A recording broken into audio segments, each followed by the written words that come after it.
उप मुख्यमंत्री जगदीश देवड़ा खरगोन पहुंचे, जहां भारतीय जनता पार्टी कार्यालय में चुनाव प्रबंधन की बैठक में हिस्सा लिया। उन्होंने 29 सीटों पर विजयश्री हासिल करने की बात कही। वहीं प्रधानमंत्री नरेंद्र मोदी की अगुवाई में तीसरी बार लगातार सरकार बनने का दावा भी किया। वे मंत्रालय में आग लगने के सवाल पर बोले कि टेक्निकल दृष्टि से आग लगी या कोई अन्य कारण है, इसकी समुचित जांच कराई जा रही है।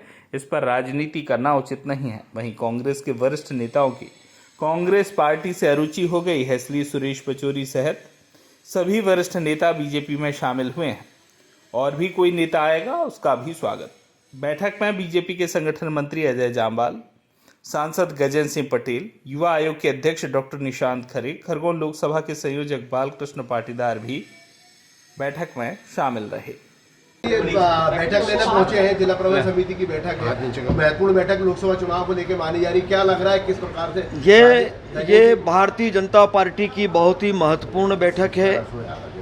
क्षेत्रीय संगठन मंत्री हमारे अजय जामवाल जी आज इस बैठक में मार्गदर्शन देंगे और खरगोन बड़वानी लोकसभा क्षेत्र की ये बैठक है। हमारे भारतीय जनता पार्टी के सारे प्रमुख महत्वपूर्ण हमारे जो जिम्मेदारी के पद पर बैठे हैं संगठन में और जो जनप्रतिनिधि हैं, उन सब की एक साथ हमारी अलग अलग बैठक भी होगी, एक साथ भी बैठक होगी और ये निरंतर प्रक्रिया पूरे देश में चल रही है। और उसी कड़ी में आज मुझे भी ये सौभाग्य मिला है कि मैं आज, चूँकि इंदौर संभाग के जो हमारा क्लस्टर है, उस क्लस्टर की जिम्मेदारी मुझे दी है, तो उस जिम्मेदारी का निर्वहन करने के लिए मैं पहले भी अभी झाबुआ भी गया, मैं धार भी गया, कल खंडवा था, आज खरगोन है, झाबुआ है। तो इस प्रकार से ये बैठक निरंतर चल रही है। लोकसभा का चुनाव अभी इस समय बहुत तेज़ी से हम उसमें लगे हैं।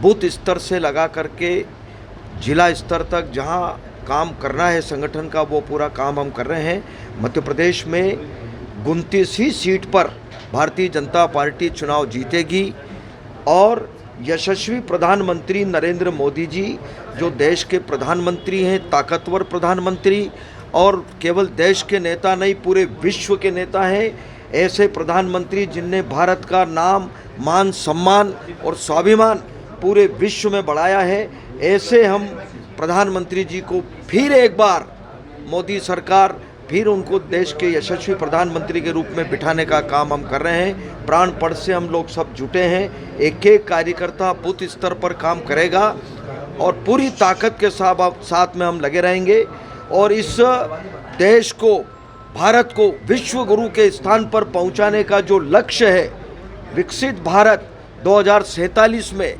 जो विकसित भारत की श्रेणी में, विकसित पूरे विश्व में जो विकसित देश की श्रेणी में जो आना चाहिए, वो प्रथम श्रेणी में लाने का जो लक्ष्य है, उसको हम पूरा करेंगे। हमारे साथ माननीय सांसद जी भी हैं और जी, जिस तरीके से आग लगी है उस पर राजनीति हो रही है, उस पर क्या कहेंगे? नहीं, मुझे नहीं लगता कोई राजनीति का सवाल है। टेक्निकल दृष्टि से हुआ है या जो भी कुछ हुआ है उसकी जांच का विषय है, जांच होगी। अगर कहीं इस प्रकार की गड़बड़ होगी तो निश्चित रूप से जांच में सामने आएगा। मुझे नहीं लगता कोई ऐसा विषय है कि इसमें कोई राजनीति। कांग्रेस, भाजपा का नारा था कांग्रेस मुक्त भारत बनाने का और भाजपा अब कांग्रेस युक्त होती जा रही है। तो निश्चित रूप से आप रोज देख रहे हैं। कल हमारे कांग्रेस के बहुत वरिष्ठ नेता आदरणीय सुरेश पचौरी जी और संजय शुक्ला जी, ऐसे और भी कई लोग, महत्वपूर्ण लोग, जो कांग्रेस से कांग्रेस को छोड़ करके, चूंकि कांग्रेस में अब इस प्रकार की जो भी इतने वरिष्ठ हैं, जो पुराने कांग्रेस के जो विचारधारा के रखने वाले लोग हैं, उनके प्रति बिल्कुल अरुचि हो गई है उनको, इसलिए वो भारतीय जनता पार्टी में आए। उनका स्वागत है, अभिनंदन है। और कौन आने के थैंक यू। अब जो भी आए स्वागत है। खरगोन से जाकिर खान की रिपोर्ट।